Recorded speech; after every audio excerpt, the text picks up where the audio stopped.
باپ جگر کی مرض میں مبتلا تھا اور اسے جینے کے لیے جگر کی ضرورت تھی، یعنی کہ جگر کی پیمند کاری ہونی تھی، اور باپ اپنے بیٹے کو آزمائش میں نہیں ڈالنا چاہتا تھا۔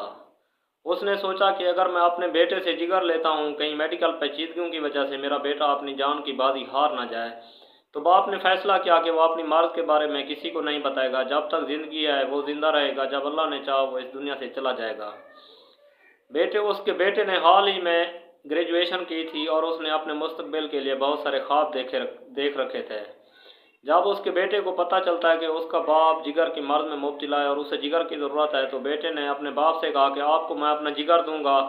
باپ نے منع کیا، لیکن بیٹے کی ضد باپ سے جیت گئی۔ بیٹے نے کہا اگر اللہ نے چاہا تو ہم دونوں صحت یاب ہو جائیں گے، اگر اللہ کی مرضی یہی ہے ہم نے نہیں رہنا تو پھر یہی صحیح، لیکن میں آپ کو اپنا جگر دے کر رہوں گا۔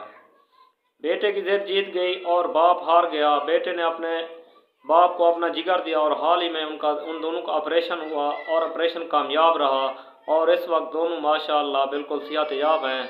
دوستو، آپ نے اپنی رائے کا اظہار کمنٹ باکس میں ضرور کرنا ہے، اور ویڈیو کو لائک کر دیں، دوستوں کے ساتھ شیئر کر دیں۔ اگر ابھی تک ہمیں فالو نہیں کیا تو فالو کر دیں۔ آپ کی محبتیں، ملتے ہیں اگلی ویڈیو میں، تب تک کے لیے دیں اجازت، شکریہ، اللہ حافظ۔